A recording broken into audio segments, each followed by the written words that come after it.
तू ही तब तू ही कल तक है, तू ही तो फलक है, तू ही तेरा लक है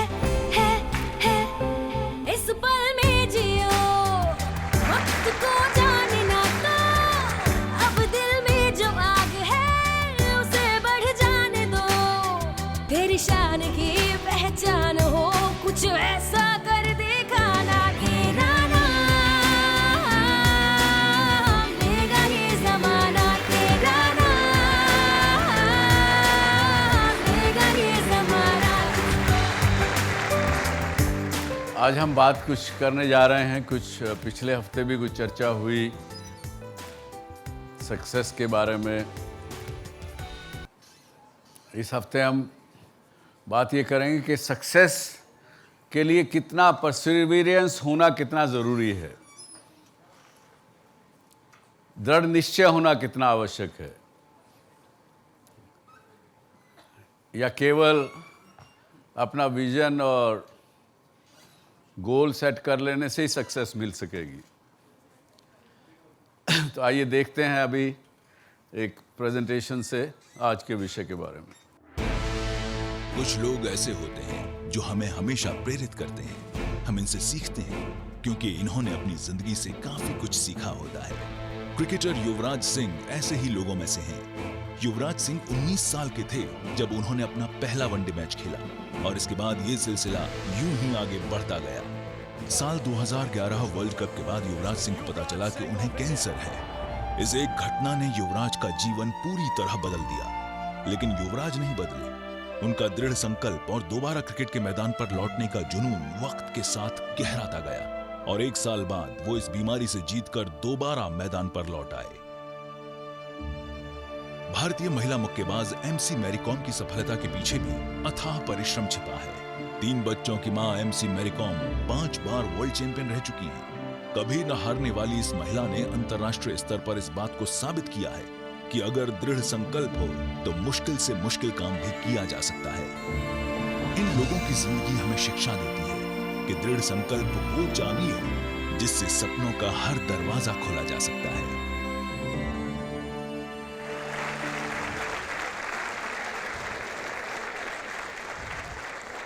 आप में से कौन कौन समझते हैं कि you have very determination, Perseverance, और उसके लिए आप क्या करते हैं बताइए, अपना कुछ उदाहरण दीजिए।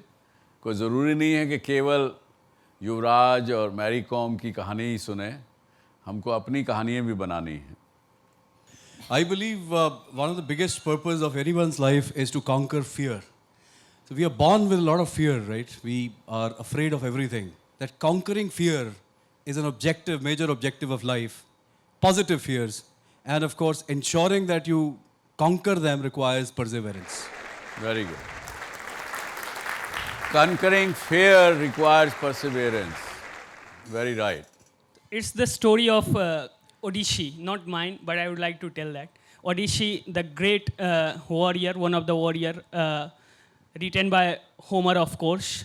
So when he went to fight in the war of Troy, where I think every warrior died or didn't came back home, but he was the one who believed that his journey that he has to return to his homeland Ithaca, and he persevered that. There is a line which goes like this: to strive, to seek, to find, but not to yield. Very good. So I think that is what describes what perseverance for me is. Very good. Thank you.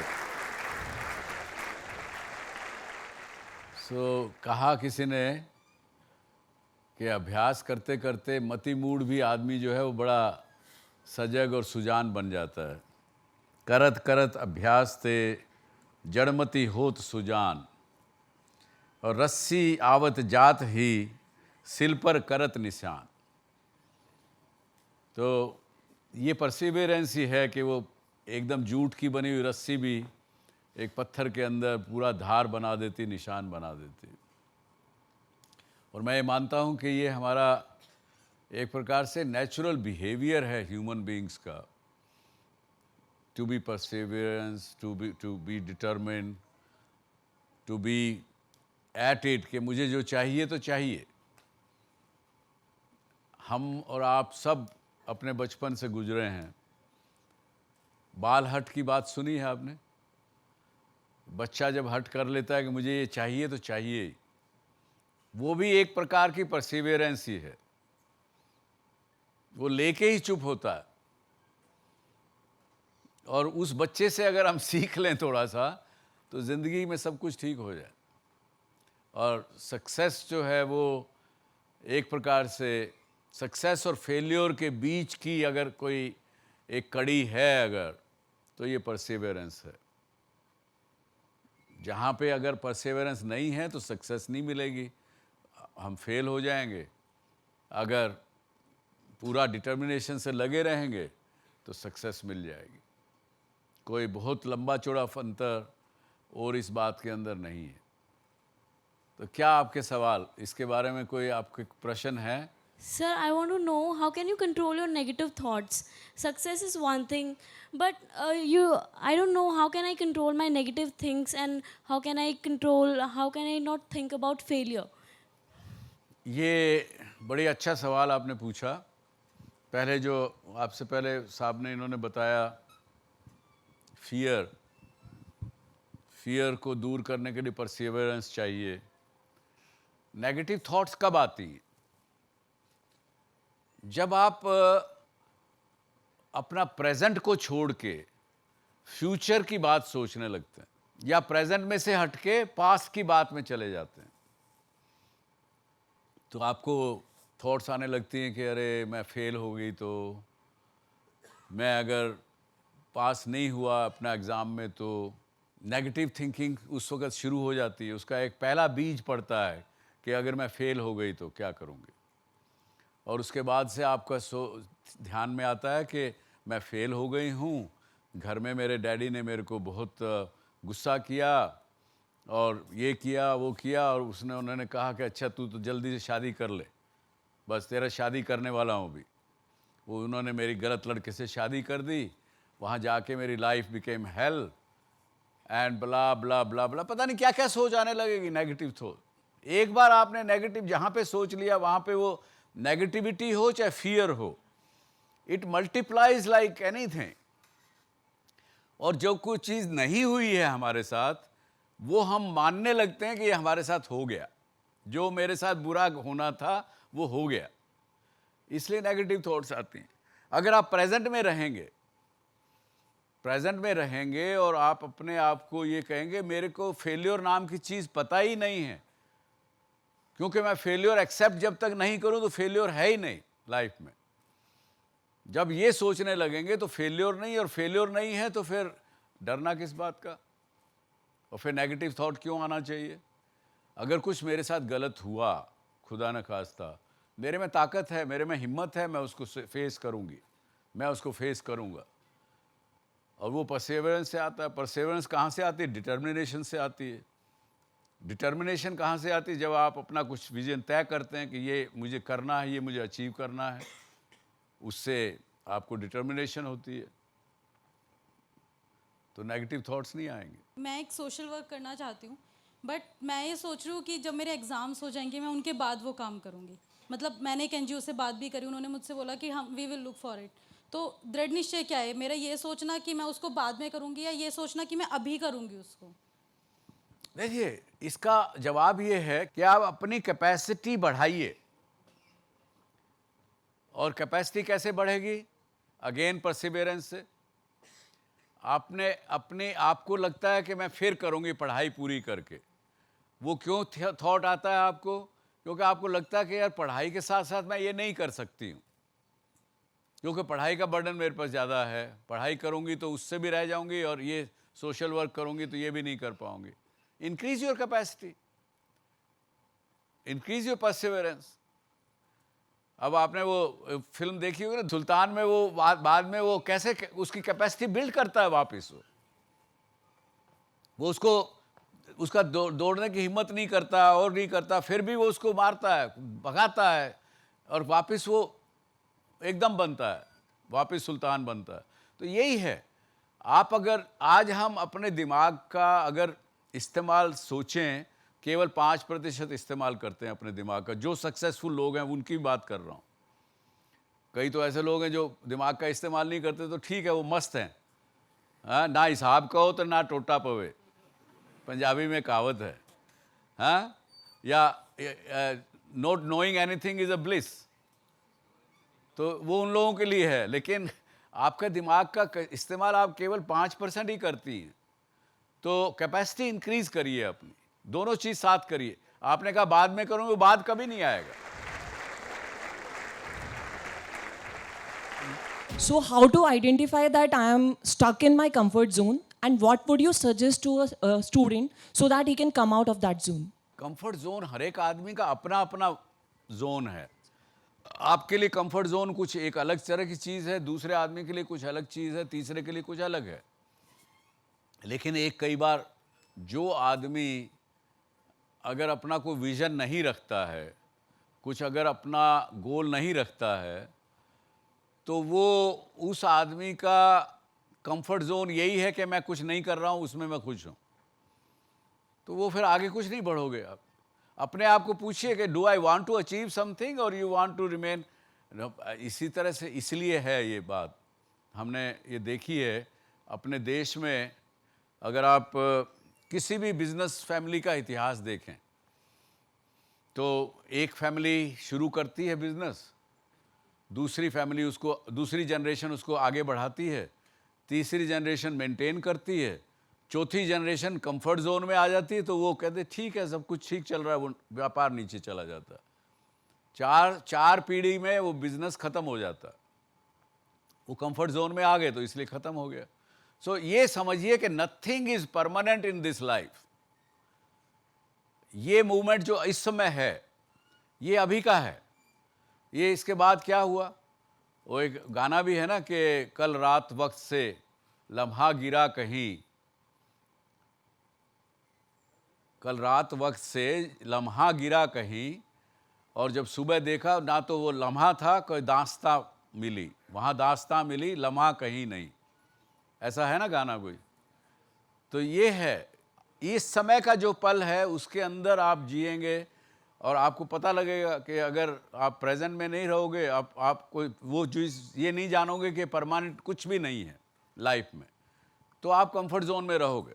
Sir, कभी कभी मुझे ऐसा लगता है कि while working in a team कुछ चीज़ें मेरी तरीके से नहीं हो रही हैं, सो जो आउटपुट जैसा मैं एक्सपेक्ट करता हूँ वैसा आउटपुट नहीं आ पाएगा। So how to handle that situation, how to make me feel comfortable in that situation, how to manage that situation, ये बहुत मुश्किल हो जाता है मेरे लिए। क्या रोल निभा रहे हैं, टीम लीडर का या क्या, और टीम प्लेयर का? Being a team player, sometime I face this difficulty, and being in a leader position, I feel the same. देखिए, जब टीम लीडर के रूप में आप काम करते हैं और आपको लग रहा है कि आपकी टीम ठीक से काम नहीं कर रही है, तो मैं ये कहूँगा 90% केसेस में ये आपकी अपनी गलती होती है कि आपने अपने एक्सपेक्टेशन टीम मेंबर से क्या है वो उनको नहीं बताई होती ठीक से। जब तक हर एक टीम मेंबर को नहीं पता हो कि what is expected out of him or her, they will not be able to perform what the leader want it to perform. और जहाँ पे अगर कोई टीम मेंबर अगर ठीक से परफॉर्म नहीं कर रहा है डिस्पाइट उसको बताए जाने के बाद, तो आपको ये देखना पड़ेगा कि उस टीम मेंबर की कोई दूसरी पोजीशन है क्या जिसमें वो परफॉर्म अच्छा कर सके बजाय इस रोल के। तो राइट फिटमेंट देखिए आपके टीम मेंबर की, और राइट फिटमेंट करने के बाद भी यदि वो परफॉर्म नहीं कर रहा हो या कर रही हो, तो then you should know the art of tough love. That's what we call in our business. Art of tough love is to clearly tell the person कि भैया आप ये नहीं कर पाओगे, या तो कोई दूसरी जॉब ढूंढो या मैं आपके लिए कुछ ढूंढ लेता हूँ। Don't shy away from telling him or her that he is not able to perform the job what you want him or her to do. तो it is not good for him or her nor for you as a team leader. और आज देखते हैं, आज हमारे एक change maker guest हमारे साथ हैं, मिस्टर एंड मिसेस खुराना। आप इनकी बात जब सुनेंगे तो आप देखेंगे जो ये बात परसिवियरेंस की है वो उनके ज़िंदगी में पूरा उतरती है। 70 साल के मिस्टर जेडी खुराना और मिसेस खुराना, इनको कमलेश जी खुराना, हम दोनों का स्वागत करते हैं।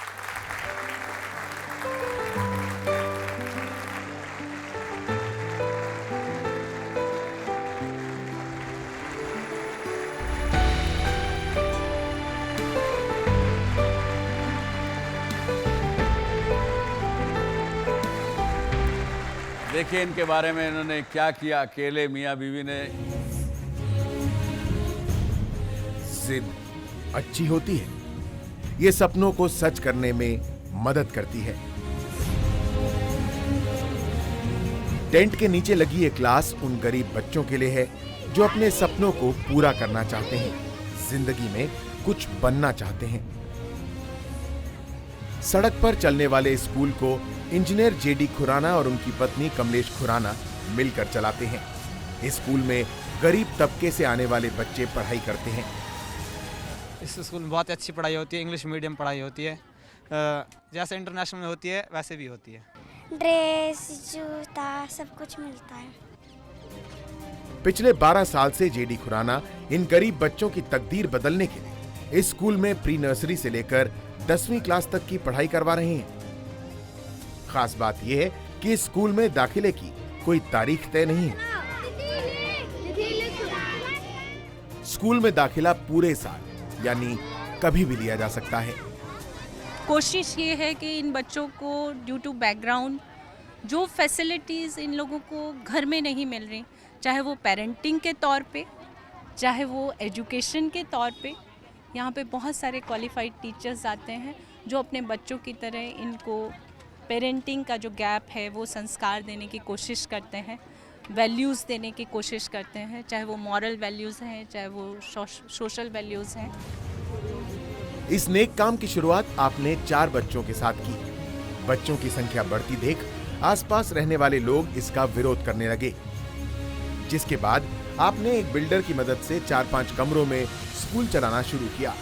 लेकिन 2-3 साल बाद ही स्थानीय लोगों की शिकायत पर प्रशासन ने उस इमारत को भी गिरा दिया।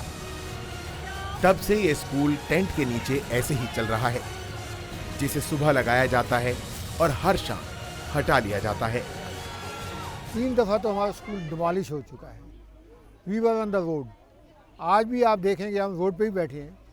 सवेरे 8:30 का स्कूल का टाइम है, लेकिन 7:30 बजे वॉलंटियर्स, हेल्पर्स, हम सब लोग आ जाते हैं।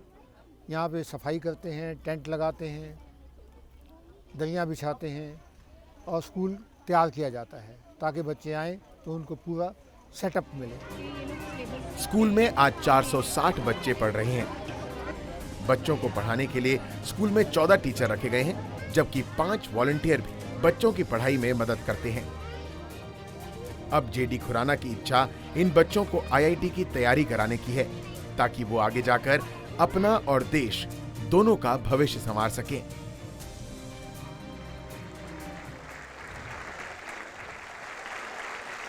ये बात आपके मन में कब आई? आप तो इंजीनियर थे, अच्छा काम वगैरह अपना करते थे। कब आपके मन में ये आया कि इन बच्चों को, मैं गरीब बच्चों को पढ़ाई कराऊं? मियाँ बीवी कभी घूमने जाते थे, देखते थे बच्चे गंदगी में खेल रहे हैं या कूड़ा उठा रहे हैं, तो सोचते थे कुछ इनके लिए करना चाहिए। ये जज्बा इसलिए भी है क्योंकि हम जब लोग पाकिस्तान से माइग्रेट होके आए थे, हम लोग भी टेंटों में रहते थे, मस्जिद में रहते थे, पानी पीने को नहीं मिलता था, दिए जलाकर अपनी पढ़ाई करते थे, तेल के दिए जला के ढूंढते रहते थे कोई लैंप पोस्ट मिल जाए जिसके नीचे बैठ के पढ़ लें। बट गॉड फॉरगिव, मैं एक इंजीनियर बना। मेरे ब्रदर हाई कोर्ट जज के इक्विवेलेंट रिटायर हुए हैं। दोनों भाई सब बहनें बहुत मेहनत करते थे, छुट्टियां मिलती थी तो कोई ना कोई काम ढूंढते थे। तो ये कसक थी कि इन बच्चों के लिए भी हम कुछ करें। आप कैसे उनके साथ आपने साथ दिया? आपकी क्या मन में कैसे आया? एक लेक्चरर हूँ और काफ़ी देर एज ए लेक्चरर वर्क करती रही। इसके बाद एज ए प्रिंसिपल बनी। मेरे पास बहुत से कुछ ऐसे स्टूडेंट थे, खासकर पलवल में थी मैं कॉलेज में, तो बहुत से गरीब स्टूडेंट और बहुत ही मतलब पढ़ाई में बहुत अच्छे, लेकिन कोई मेंटली थोड़ा बच्चा है ठीक नहीं, काम का आंखें ख़राब है। तो एक दिन बहुत तरस आया। 2 लड़कियां थी बहुत ही इंटेलिजेंट, लेकिन वो लड़की आंखों से अंधी थी, पढ़ नहीं सकती थी। उसकी दूसरी सहेली जो थी वो काफ़ी इंटेलिजेंट थी। उसने उसको रोज़ पढ़ पढ़ के सुनाना और उस लड़की ने पढ़ना। फिर मैंने उसको काफ़ी देर उसको बुलाती थी, आधा घंटा मैं भी उसको देती थी। वो लड़की जो है यूनिवर्सिटी में उसने काफ़ी अच्छी पोजीशन ली। बिल्कुल मतलब बिल्कुल नहीं पढ़ सकती अंधी होते हुए भी अंधे उसने होते हुए यूनिवर्सिटी में अच्छी पोजीशन हाँ। ली। तो इसके बाद मेरी लाइन तो यहाँ से स्टार्ट हुई कि हमने गरीबों की जो भी है इस तरह के बच्चे हैं, we have to help them. After retirement मैं और ये दोनों ही जो है वो इसी लाइन में चले। ये लाइफ बन गई है इन दोनों की रिटायरमेंट के बाद। और आगे देखें कि इन्होंने एक सरकारी जगह में एक कमरा बनाया, उसमें कुछ 4 बच्चे पढ़ाने शुरू किए। वो आखिर में सरकार के लोगों ने तोड़ दिया उसको, कमरे को। तो इन्होंने एक ये जो खाली प्लॉट देखा, उसमें ये आपने जो पहले उसमें देखा, ये रोज़ सुबह उसमें टेंट लगाते हैं, शाम को उतार लेते हैं। और 460 बच्चे आज के दिन उस स्कूल में पढ़ रहे हैं इनके साथ। है ना ये खुशी की बात? आप देखिए किस प्रकार से आदमी का परसिवेरेंस, किस प्रकार से आदमी कहाँ से कहाँ आपको ले जाता है। आप कहीं देख सकते हैं कि उनके चेहरे पे कहीं कोई बुढ़ापे की लकीर या कुछ। 70 साल के हैं खुराना जी, अभी भी खुश मस्ती में हैं। आपके प्रश्न क्या होंगे खुराना जी से या मिसेस खुराना से? आप रेगुलरली मोटिवेटेड कैसे रहते हैं? मतलब इतना आपकी उसको गिरा विरा देने पे सरकार के बाद भी आप रेगुलरली मोटिवेटेड रहे। अब आपको जैसे तकलीफ़ आती है कि कोई जगह परमानेंट नहीं है, कोई लोग सरकार के आके भी तंग करते होंगे, कुछ होता होगा, तो आप कैसे अपना, उनका सवाल ये कि अपने आप को मोटिवेटेड कैसे रखते हैं? हर सुबह उठ के फिर वही बात, वही झगड़ना करना, फिर भी बच्चों को पढ़ाना, ये क्या, कैसे आपको ये परसिवेरेंस कहाँ से आती है आपके पास? I must say I give credit to the children. आप ये देखिए 480 बच्चे हैं, धूप में बैठते हैं, लेकिन स्कूल में आते हैं। को परसिवेरेंस मिलती है उन बच्चों से, उन बच्चों को देख करके उनको हिम्मत और motivation every day, day after day, year after year आती है। चलिए, और They क्या? give us great pleasure. It's a great, gives a great pleasure. That keeps us going. जी।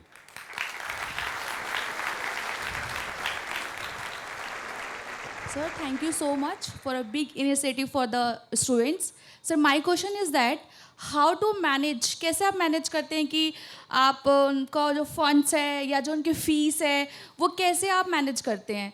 हम लोग दोनों wife and husband, I am from A Sikh family. हमारी संस्था का नाम गुरु नानक सेवा संस्थान है। हमारे में एक होता है दसवंध, means 1/10 of income for charity. हम जब जॉब में थे तो दोनों वाइफ हस्बैंड जैसे ही तनख्वाह मिलती थी उसमें से वो हिस्सा निकाल के रख देते थे।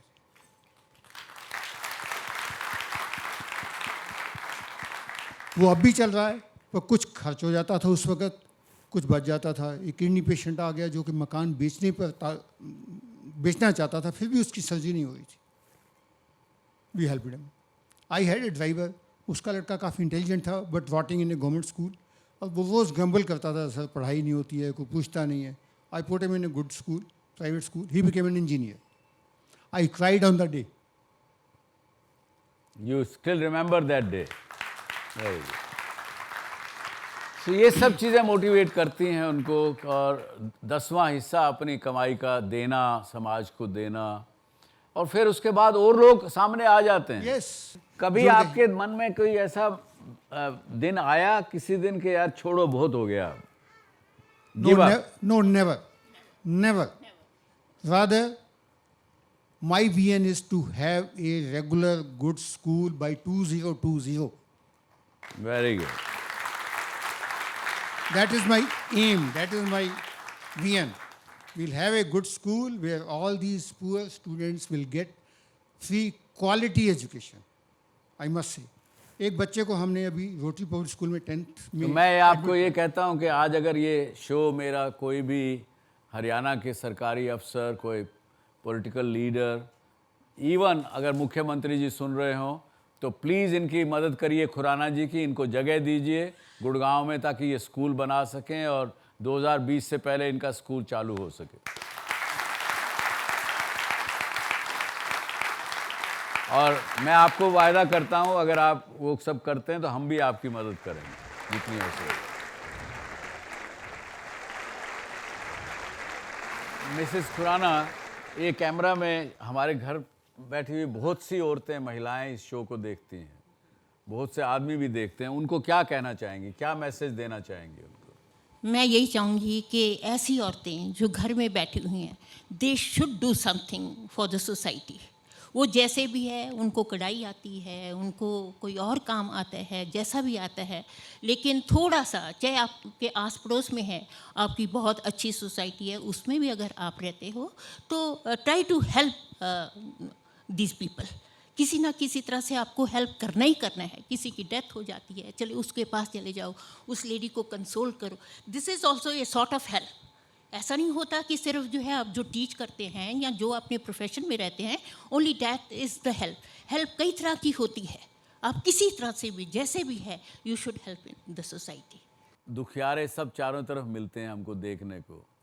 किसी के भी 2 आंसू पहुंच सकें तो कहीं ना कहीं कुछ ना कुछ आपको भी मन में खुशी होगी और प्रसन्नता होगी। इसके साथ ही मैं आपका, खुराना जी का और मिसेस खुराना का बहुत बहुत धन्यवाद देना चाहूँगा कि आप आए और हमारे शो की शोभा बढ़ाई। धन्यवाद।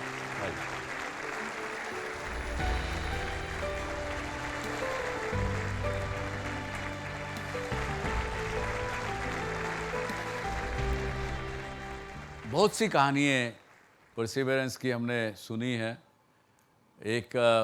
जब एक स्वामी विवेकानंद ने अपनी किताब में लिखा कि वो जंगल में से पास होके जा रहे थे तो उन्होंने देखा एक योगी अपना ध्यान में बैठा हुआ मेडिटेशन कर रहा था और आसपास के कीड़ी मकोड़ों ने वहाँ पे लाके उस आदमी के चारों तरफ एक प्रकार का एक मिट्टी और सब कुछ लगा के घोंसला तक बना दिया था। इतने सालों से वो तपस्या कर रहा था। तो उसने, स्वामी विवेकानंद जाते हुए उनसे पूछा कि भाई आप कहाँ जा रहे हो? उन्होंने ऐसे ही मुंह से निकला कि मैं भगवान से मिलने जा रहा हूँ। तो ठीक है, अगर मिलोगे तो उनसे पूछना कि मेरे को निर्वाण कब मिलेगा। ठीक है, पूछूंगा, बताऊंगा वापस आके। आगे गए तो आप जैसा एक युवा अपना खूब मस्ती में गाने वाने गा रहे थे, पेड़ों के ऊपर कूद रहा था, युवा खेल रहा था, कूद रहा था। उसने भी पूछा कि स्वामी जी कहाँ जा रहे हो? अगर भगवान के पास जा रहे हो तो पूछना उससे कि मुझे सच्चाई का ज्ञान कब होगा, ट्रुथ मुझे कब जानने को मिलेगी। तो बोला ठीक है, पूछेंगे। वापसी जब आ रहे थे तो उस युवा लड़के ने फिर पूछा उनसे कि जवाब मिला? उन्होंने कहा हाँ मिला। ये देखो, ये पेड़ जो है ना, इस पे जितने पत्ते हैं, इसमें हजारों लाखों पत्ते हैं, इतने जन्म तुम और लोगे तो तुम्हें निर्वाण मिलेगा, तब तुम्हें सच्चाई पता लगेगी। उन्होंने कहा बस इतने ही पत्ते मिलेंगे तो मिल जाएगी। अरे वाह, खुशी से फिर नाचने लगा। और जब आगे गए, उससे जो ऋषि और जो जिसको कहिए वो बैठा था, उसने पूछा, उन्होंने कहा कि तुम्हें 4 जन्म और लेने पड़ेंगे। तो वो रोने लगे, अरे 4 जन्म और मुझे लेना पड़ेगा? भगवान, मैं तो देखिए कब से बैठा हूँ यहाँ, देखिए इन एंट्स ने मेरे सामने चारों तरफ घोंसला बना दिया है, 4 जन्म कैसे करूँगा? उसको नहीं मिला। उस युवा को उसी वक्त निर्वाण मिल गया। ये परसिवरेंस की ताकत, ये सोच की ताकत। पॉजिटिविटी हो और परसिवरेंस हो तो सोने में सुहागा। एक कहते हैं कि एक बम्बू पेड़ होता है, बम्बू का पेड़, चाइना में। सुना है कभी कुछ चाइनीज बम्बू की कहानी? वो बम्बू का पेड़ ऐसा होता है कि वो 90-100 फुट तक ऊंचा उठता है। 5 साल लगते हैं उसको 90 फुट ऊंचा होते हुए। लेकिन जब से शुरू करेंगे आपने बीज बोया, उसका पानी दे रहे हैं, सब कुछ कर रहे हैं, खाद दे रहे हैं, साल भर हो गया, इवन अंकुर भी फूटता नहीं, 2 साल हो गए, नहीं निकलता है कुछ भी, 4 साल तक वो पौधा जमीन के ऊपर उठ के नहीं आता, 4 साल तक। और फिर अचानक एकाएक 6 हफ्ते के अंदर अंदर वो पेड़ 80-90 फुट ऊंचा उठ जाता है। अगर परसिवियरेंस नहीं हो उस किसान की या उस आदमी की, तो वो साल भर पानी देगा, थक जाएगा, 2 साल देगा, थक जाएगा, कहीं ना कहीं छोड़ देंगे। हमारे साथ होता है ना ज़िंदगी में, बहुत हो गया यार, बड़ी मेहनत कर लेती हूँ, नहीं होता,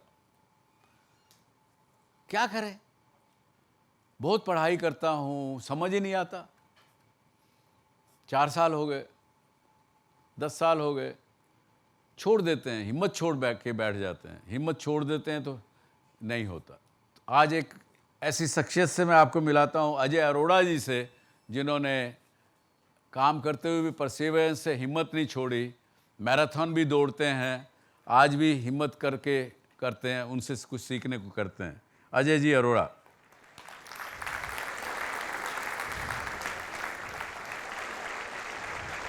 अरोड़ा जी, अजय अरोड़ा जी, he is an associate vice president strategic planning and projects at Hero Corporate Services Limited।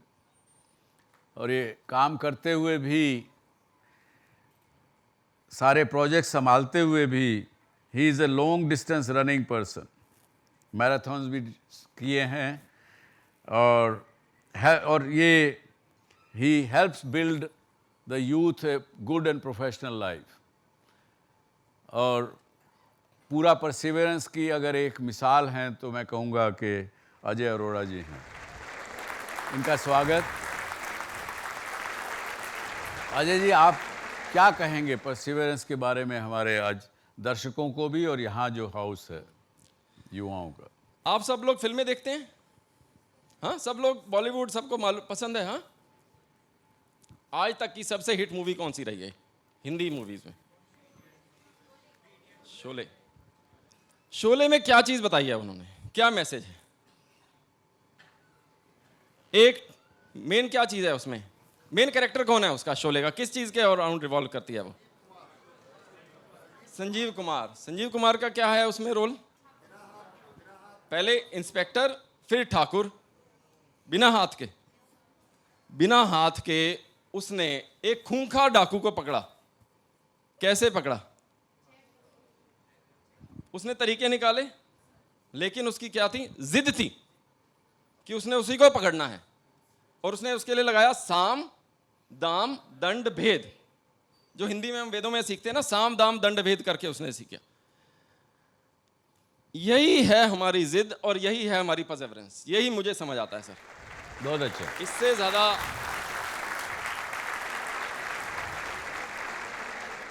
आप अपने आप को कैसे पुश करते हैं ज़िंदगी में, जब आपको मैराथन के लिए भी दौड़ना पड़ता है, काम का भी प्रेशर है? देखिए, जब मैं स्टार्ट किया, I will give you some examples. हाँ, सर ने बात की प्रोडक्टिविटी इंप्रूवमेंट की, capacity utilisation, revenue enhancement. So इस तरह का मेरा प्रोफाइल है, बीइंग अ मैकेनिकल इंजीनियर, जैसे खुराना साहब थे। सो मैकेनिकल इंजीनियर का रोल क्या होता है? Efficiency improvement. हम लोग सब सैर करने जाते हैं, कोशिश करते हैं, मैं भी सैर करने जाता था। मैंने सोचा 30 मिनट सैर करने जाता हूँ।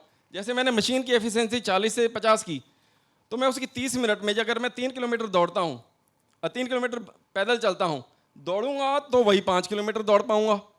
सबके पास समय तो उतना ही है। लोग काफ़ी बहाने बनाते हैं कि समय नहीं है। अगर हम लोग काम थोड़ा तेज़ी से करेंगे, हाँ, हमारा एफिशिएंसी इंप्रूव करेंगे, तो हमारा काम जल्दी हो जाएगा। इसके साथ मैं एक चीज़ और जोड़ूंगा।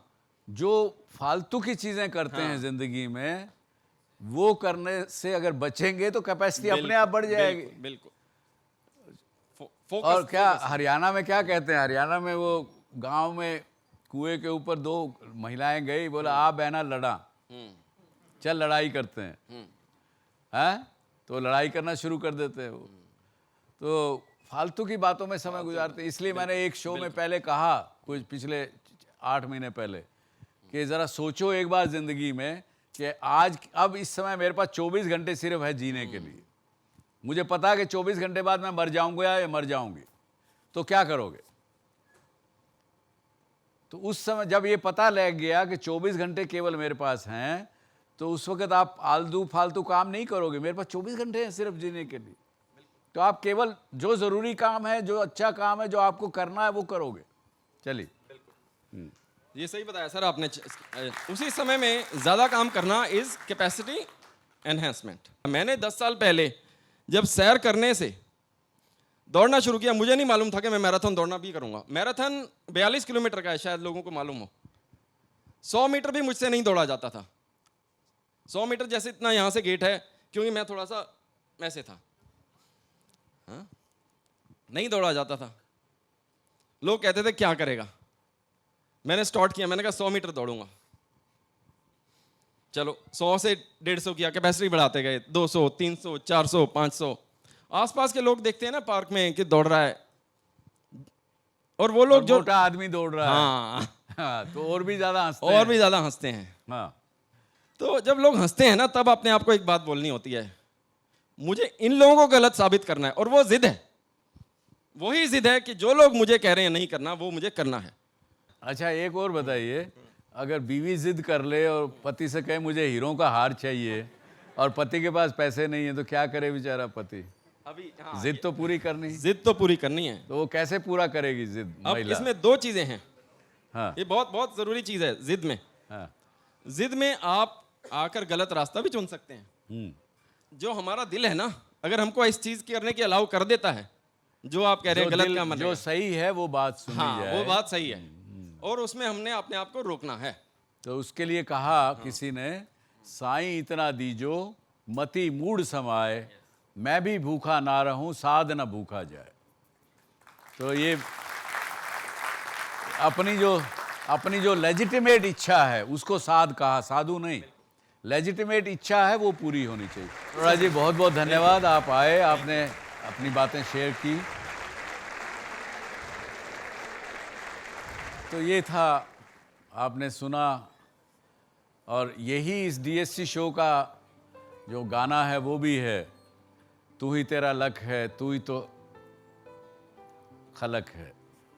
तो हमने आज इस शो के द्वारा जाना कि परसिवेरेंस इज़ अ की टू द सक्सेस, और परसिवेरेंस के बिना सक्सेस मिलना कोई आवश्यक नहीं। कभी कोई हज़ारों लाखों लोगों में किसी को लक हो, कुछ हो तो उससे मिल जाए। और दूसरा हमने ये जाना कि परसिवेरेंस करने से पहले कुछ गोल ऐसे करिए जिनको आप अचीव कर सकें, और जब उसको अचीव कर लें तो अपने गोल को और आगे बढ़ाइए, जो कि हमारी फितरत है, इंसानी फितरत है। हम जब भी हमको कुछ मिल जाता है तो हम कहते हैं और मिले, वो फितरत है, और वो कोई बुरी फितरत नहीं है। इसके साथ ही आप लोगों ने आज हमारी बात सब ध्यान से सुनी, उसके लिए बहुत बहुत धन्यवाद। जय हिंद, जय भारत।